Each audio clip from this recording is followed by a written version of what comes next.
Today we are going to learn a poem, You Start Dying Slowly, composed by Pablo Neruda, a very famous poet from Chile who won a Nobel Prize for Literature. What is life? Life means not age, not the long span of time we spent. Life is the mixing of so many events of love, hatred, affection, cares, revenge, and so on. Life is to be lived, not to be spent. Some people they just push the day to next one without thrill or any excitement. Are they living their life? Yes, of course, but not as per the poet thinks. Then what are the expectation of the poet from everybody about living his life? Let's see the poem You Start Dying Slowly. You start dying slowly. या ठिकाणी dyeing स्लोलीचा अर्थ आहे हळूहळू मरणे किंवा losing hope of a happy future, उज्ज्वल भविष्याची आशा हरवणे. चला तर बघूया poem you start dying slowly. आणि मित्रांनो, जर तुम्ही या चॅनलला सबस्क्राईब केलं नसेल तर अवश्य करा. You start dying slowly. If you do not travel, if you do not read, if you do not listen to the sounds of life, if you do not appreciate yourself, you start dying slowly. प्रत्येक व्यक्तीने आपले जीवन जगताना जीवन कसं जगलं पाहिजे, जीवन कशाला म्हणतात, जीवनाचा एक उदात्त दृष्टिकोन, जीवनाची एक संकल्पना या कवितेमध्ये कवीने सांगितलेली आहे. पहिल्या स्टांजामध्ये आपल्याला दिसतं की कवी म्हणतो की जर तुम्ही ट्रॅव्हल करत नसाल, जर तुम्ही वाचन करत नसाल आणि जर तुम्ही कुठलेही साऊंड्स ऑफ लाईफ ऐकत नसाल, जीवनाशी संबंधित काही साऊंड्स ऐकत नसाल, if you do not appreciate your self, आणि जर तुम्ही स्वतःचं कौतुक करत नसाल, स्वतःची तारीफ करत नसाल, तर तुम्ही असं समजा की यू स्टार्ट डाईंग स्लोली. तुम्ही आता हळूहळू मरणाच्या दिशेने वाटचाल सुरू केलेली आहे. तर तुम्ही हळूहळू आता मृत्यूच्या दिशेने जात आहात असं आपण समजायला काही हरकत नाही. कवीला या ठिकाणी म्हणायचं आहे की each and everyone should travel everywhere, wherever we can. We should read whatever we have to और whatever is available. We should read so many books, so many poems. We must listen the sounds of life, sounds of nature, sounds of birds, animals, and so on. In the course of life, we know people will not appreciate us for our good deeds, good tasks. So what?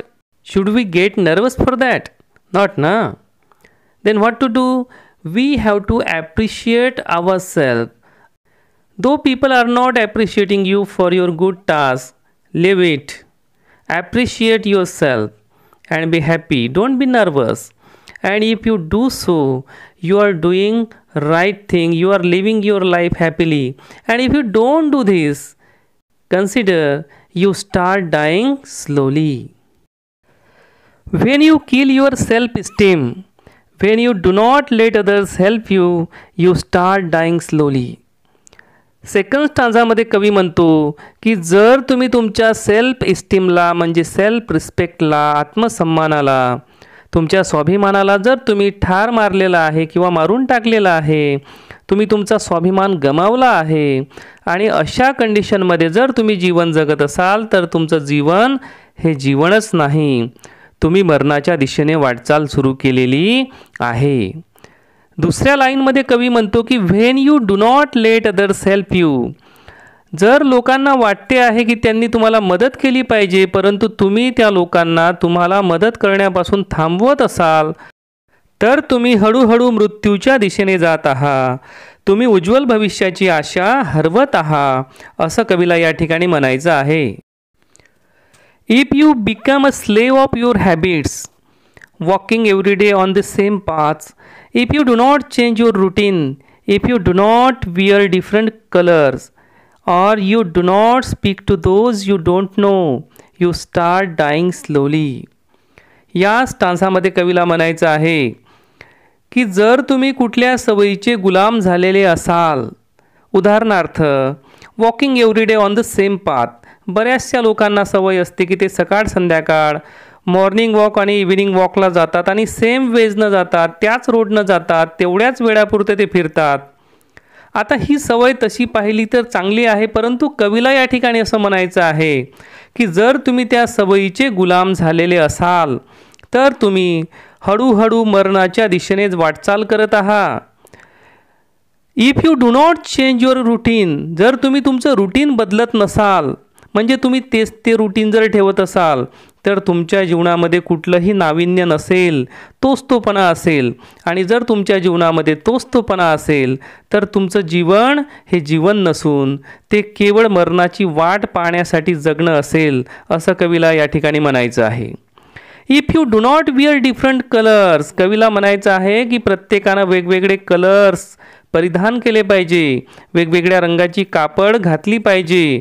आणि जर आपण असं करत नसू तरीही आपण मृत्यूच्या दिशेने वाटचाल करत आहोत, उज्ज्वल भविष्याची आशा आपण हरवत आहोत. शेवटच्या लाईनमध्ये म्हटलेलं आहे or you do not speak to those you don't know, आणि जर तुम्ही अशा लोकांशी बोलत नसाल जे लोक तुमच्या परिचयाचे नाही.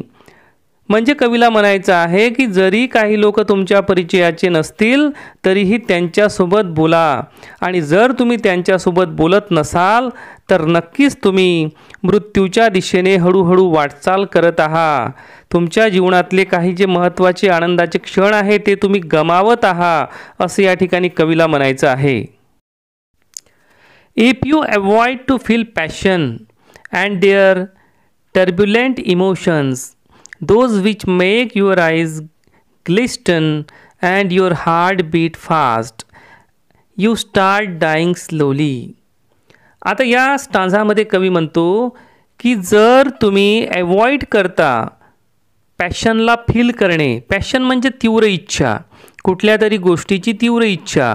जर तुम्हाला कुठल्या तरी गोष्टीची तीव्र इच्छाच होत नसेल किंवा जर होतही असेल तरी तुम्ही त्याला अवॉइड करत असेल आणि त्यासोबतच टर्ब्युलंट इमोशन्स, अशा काही भावना की त्या आपल्याला आवरता येत नाही, ज्यावर आपल्याला कंट्रोल करता येत नाही. तर टर्ब्युलंट म्हणजे इनकंट्रोलेबल इमोशन्स, अनावर झालेल्या भावना. जर आपण त्या अनावर झालेल्या भावनांना जर एक वाट मोकळी करून देऊ शकत नाही, त्यांना आपण दाबत असू, त्या भावनांना आपण अवॉइड करत असू, तरीही असं आपण समजायला काही हरकत नाही की आपण आपलं जीवनच जगत नाही, तर आपण मृत्यूच्या दिशेनेच वाटचाल करीत आहोत. Those which make your eyes glisten, आता त्या भावना काय करतात, ज्या पॅशन आहे आणि टर्ब्युलंट इमोशन्स आहे, ती तीव्र इच्छा आणि इमोशन ती आपल्या डोळ्यांमध्ये ग्लिस्टन करते, आपल्या डोळ्यांमध्ये एक वेगळी चकाकी देते, चमक देते, आपल्या डोळ्यांमध्ये एक जगण्याची नवीन उमेद देते. And your heart beat fast, आणि आपले हार्टबीट फास्ट करते. त्या उमेदी, त्या इमोशन्स, त्या भावना, ती पॅशन आपल्या हृदयाला जोरात पळण्यासाठी, धावण्यासाठी, धडकण्यासाठी त्याला प्रवृत्त करते. आणि अशा प्रकारे ह्या भावना आपल्यामध्ये एक उत्साह निर्माण करते आणि जगण्याची नवी उमेद निर्माण करते. परंतु तुम्ही त्या भावना जर अवॉइड करत असाल, त्या भावना जर दाबत असाल, त्याला वाट मोकळी करून देत नसाल, तर तुम्ही मृत्यूच्या दिशेनेच वाटचाल करत आहात. तुम्ही तुमच्या उज्ज्वल भविष्याची आशा नक्कीच हरवलेली आहे, असंही या ठिकाणी कवीला म्हणायचं आहे. If you do not change your life when you are not satisfied with your job or with your love, if you do not risk what is safe for the uncertain, if you do not go after a dream, if you do not allow yourself at least once in your lifetime to run away from sensible advice, you start dying slowly. या कडव्यामध्ये कवी म्हणतो की जर तुम्ही तुमचं life change करू शकत नसाल, you are not satisfied with your job, तुम्ही तुमच्या जॉबने समाधानी नाही, तुम्ही तुमच्या जॉबने, तुम्ही जो व्यवसाय करता तुम्ही त्या व्यवसायामध्ये समाधानी नाही, किंवा तुम्ही एखाद्यावर जर प्रेम करत असाल तर त्या व्यक्तीसोबत तुम्ही समाधानी नाही, तर अशा वेळेस कवीला असं म्हणायचं आहे की जर तुम्ही जॉबबद्दल समाधानी नाही तर तुम्ही जॉब बदलला पाहिजे. जर तुम्ही तुमच्या लवबद्दल समाधानी नसाल तर तुम्ही तुमचं लव पण बदललं पाहिजे. आणि जर तुम्ही हे चेंज करू शकत नसाल तर यू आर डाईंग स्लोली. त्यानंतर कवी पुढे म्हणतो, if you do not risk what is safe for the uncertain. जर तुम्ही रिस्क घेऊ शकत नसाल, व्हॉट इज सेफ, कोणती गोष्ट सुरक्षित आहे हे पाहण्यासाठी सुद्धा कधी कधी रिस्क घ्यावी लागते. रिस्क घेतल्यानंतरच आपल्याला हे माहीत होते की कुठली गोष्ट सेफ आहे आणि कुठली गोष्ट अनसेफ आहे. जर आता तुम्ही रिस्कच घेत नसाल तरीही तुम्ही मरणाच्या दिशेने जात आहात असं कवीला म्हणायचं आहे. If you do not go after a dream, कवीला या ठिकाणी म्हणायचं आहे की तुमचं एक स्वप्न असलं पाहिजे आणि तुम्ही त्या स्वप्नाचा पाठलाग नेहमी केला पाहिजे. आता आपलं कुठलं स्वप्नच नसेल आणि आपण आता स्वप्न नसल्यामुळे काय पाठलाग करणार, तर अशा वेळेला आपल्या जीवनाला काहीही अर्थ उरणार नाही. म्हणजेच तुमचं जीवन हे आता संपल्यासारखं आहे. म्हणजे आता जणू काही तुम्ही मरण्याच्या दिशेने वाटचाल करीत आहात. If you do not allow yourself at least once in your life time to run away from sensible advice. आता या शेवटच्या 3 लाईन्समध्ये एक वेगळा सल्ला कवीने या ठिकाणी दिलेला आहे. कवीला म्हणायचं आहे की जीवनामध्ये एकदा तरी माणसाने स्वतःला अलाव केलं पाहिजे, परवानगी दिली पाहिजे, काहीतरी असं केलं पाहिजे की एखाद्या सेन्सिबल ॲडवाईसपासून दूर पडालं पाहिजे. सेन्सिबल ॲडवाईस म्हणजे शहाणपणाचा सल्ला. आपल्याला ज्या वेळेला कोणी शहाणपणाचा सल्ला देतो तर आपण तो सल्ला ऐकला पाहिजे. परंतु कवीला असं म्हणायचं आहे की जीवनामध्ये कधीकधी माणसानं एखादा असाही चान्स घेतला पाहिजे की एखाद्या व्यक्तीनं दिलेला सेन्सिबल ॲडवाईस जो आहे तो ॲडवाईस आपण न ऐकता रन अवे केलं पाहिजे. म्हणजे आपण दूर पडालो पाहिजे. आता या ठिकाणी कवीला असं म्हणायचं आहे की सेन्सिबल ॲडवाईस तर प्रत्येकानं ऐकायलाच पाहिजे, परंतु एखाद्या वेळी जीवनामध्ये आपण असाही चान्स घेऊन बघितला पाहिजे.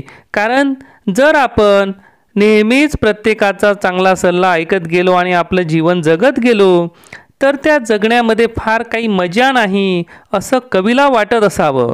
म्हणून कवी म्हणतो की एखाद्या वेळी आपण असा सल्ला न ऐकताही आपल्याच मनाने काहीतरी कारभार करून पाहावा. काय होईल ते पाहावं, पण जीवनामध्ये असं काहीतरी वेगळं करून पाहण्याची हिंमत आपल्यामध्ये आपण ठेवली पाहिजे. तरच आपण आपलं जीवन जगत आहो असं आपल्याला म्हणता येईल. अन्यथा आपण मरणाच्या दिशेने पुढे पुढे जात आहो असंच आपल्याला या ठिकाणी म्हणावंसं वाटेल. तर अशा प्रकारे आपण ही पोयम या ठिकाणी पूर्ण केली. जर आपल्याला ही कविता आवडली असेल, हा व्हिडिओ आपल्याला आवडला असेल तर नक्कीच आपल्या मित्रांना शेअर करा. आणि या चॅनलला जर आपण सबस्क्राईब केलं नसेल तर अवश्य सबस्क्राईब करा. Thank you very much for watching this video.